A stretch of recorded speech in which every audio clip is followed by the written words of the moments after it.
Hi, everybody. My name is Natalie, and I'm super grateful just to be able to share with you guys today my heart for the world and just missions and what God is doing all around the world. So, yeah, I just wanted to start by telling you a little bit about my time in South Asia. So, while I was there, I was working with a team of 10 individuals, and we were there and we were partnering with local organizations. So, one of the organizations they actually take a school bus and they renovate it, and they take school buses to different areas around the city that are slums where children can't afford to go to school, and otherwise they would probably be sent out begging. But instead, this organization comes and they provide school and they teach them and they provide meals for them every day. And this is also an area that's predominantly Hindu, and so this organization is actually able to go and through building relationships they can share Jesus with the kids. And actually the end goal of it really is to come into these communities, provide this service, build relationships with the kids, and through that they build trust with the families, that the families trust them because they're taking care of their kids. And so then they can come in and pray for families, share Jesus with families. And yeah, we got to see incredible things happen through this relationship building and just through this trust that was there. So, kind of just to give you a picture of what it's like there, we were on the bus one day and we were just asking the kids, we were asking them, okay, so can anybody tell us who Jesus is? And the kids were raising their hand and they were like, the moon, the stars, the sun. Like, they completely had no framework for who Jesus was.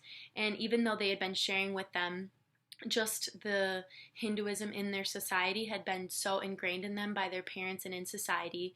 And so this really opened our eyes, and I think it can open all of our eyes at the situation around the world, that there are so many places that truly never have heard the saving message of the gospel, and they've never known who Jesus was. And so this really broke our hearts, but also showed us the privilege that it was for us to get to be able to share with them. And so that was a huge honor for us. And God just also grew our hearts to just love these kids, and He even revealed His heart for me through these kids. Just one example of this, I like this story. One day, one of these little girls, she was all the way across on the other end of the village, and she had found out somehow that our team was walking to the bus, the school bus, but she was completely at a different end. And so we were walking to the school bus, and next thing I know, I see this little girl coming from the opposite end, and she's literally sprinting at me. And as soon as she gets to me, she just jumps in my arms with the biggest smile and gives me the biggest hug in the world. And I just felt so much joy in my heart. And in that moment, I felt the Lord speak to me Natalie, this is how I feel. That joy you feel in your heart, that's how I feel when you run to me just because you're so excited to see me and so excited to be with me and just love me. And so yeah, that really revealed God's heart to me for me, but also that He feels that exact same way about His lost children when they come running back home to Him. So it was such a huge privilege and an honor to be there. And I want to tell you another story about a family and kind of just small steps of faith that led us to see a huge breakthrough in these communities. So one day we were just going along and we were just asking families, is there any way we can pray for you? And so this one family, they were like, yes, we need you to come pray for us. And so we got to their house and we found out that the father of the household, he had just been carried in 10 minutes prior from the emergency room by his son, and he was carried in because he literally could not walk at all, and he hadn't been able to walk for a while. And so he was just laying there on the bed, and they're like, we need prayer, desperately. And so my team was like, all right, let's go. Let's start praying. We believe we're going to see him healed. We know God's going to do it. And so we just started praying over him. And yeah, after a couple minutes or however long it was, we were like, okay, can you get up and test it out and try it out? And so literally he gets up and he leaves the house and starts walking around his little village. And we were just laughing and thanking the Lord because it was just so wild. And we were like, well, there he goes. He's just walking around he couldn't walk 10 minutes ago. And so we were just praising God. It was so crazy, this miracle. and he was just doing so much in this family. And so after this, we came back the next day to visit them because we were like in the same communities. So we came back the next day, and they were bringing everyone, like the cousins, the sisters, the babies, and they were like, can you pray for us for this and for this? And we were like, yes, of course. And so we saw a few other people healed. I believe the mom was healed of kidney stones, and yeah, there were just different things that people received healing from, or even just like a blessing for whatever it was in their life that they were struggling in. And so, yeah, it was crazy. And we also prayed for him again because he was saying, oh, I feel some pain still. And so we prayed, and he was like, the pain is gone. And he said, okay, now I can go back to work. And he hadn't been working. And if you're the father of a household and you live in the slums and you can't work, that's like crazy hard for the family. So him being able to go back to work, that was huge for them. And so we were just celebrating that and just thanking God. And so we went back the next day, and we were just talking with them and seeing how they were doing. And then all of a sudden, like, it was like the whole family was there, just like this big family reunion. And so we were just thinking, okay, this is the perfect opportunity.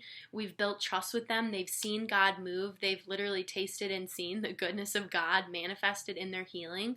So we were ready. Okay, we can share like who Jesus is with them, because a lot of times it will take that building the relationship to get their hearts to be open to receive that. And so we just were like, all right, now's the time to share. We're ready.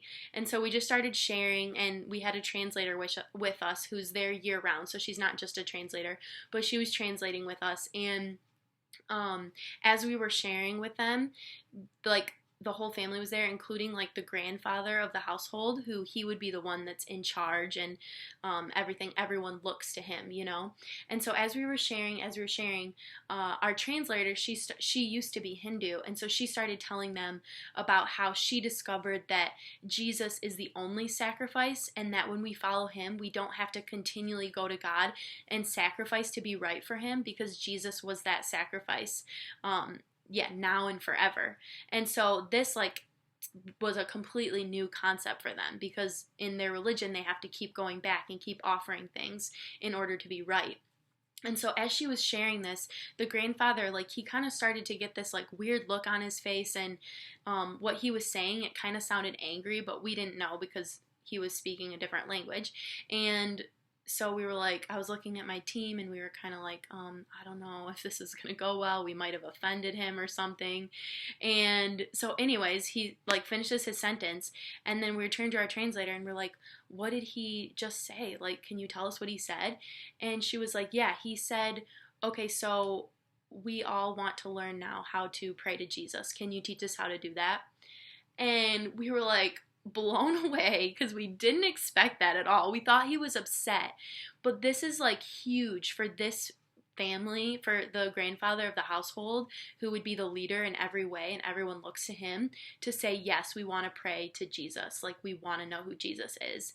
And I truly, honestly believe that many in that room that day sincerely gave their hearts to Jesus, which is just incredible.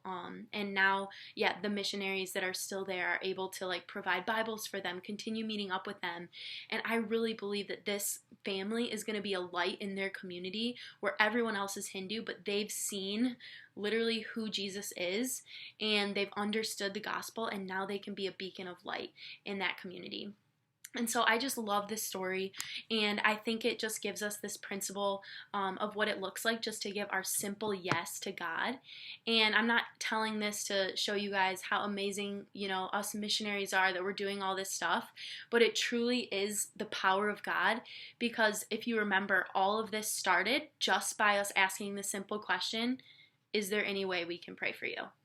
And so that's how all of this started. And so I want to read something that I think gives a really good picture of what it looks like when we just apply faith to our simple yeses to what God is saying and what he's doing. So I want to read from Mark 9, and it's a story about when the disciples are trying to cast out a demon and the demon won't come out. And so basically Jesus is like, all right, bring them to me. That's a paraphrase, but it's Mark 9:20 through 26. So they brought him. When the spirit saw Jesus, it immediately threw the boy into a convulsion. He fell to the ground and rolled around, foaming at the mouth. Jesus asked the boy's father, "How long has he been like this?" "From childhood," he answered. "It has often thrown him into fire or water to kill him. But if you can do anything, take pity on us and help us." "If you can," said Jesus, "everything is possible for one who believes." Immediately the boy's father exclaimed, "I do believe. Help me overcome my unbelief." When Jesus saw that a crowd was running to the scene, he rebuked the impure spirit. "You deaf and mute spirit," he said, "I command you, come out of him and never enter him again." The spirit shrieked, convulsed him violently, and came out. The boy looked so much like a corpse that many said, "He's dead." But Jesus took him by the hand and lifted him to his feet, and he stood up.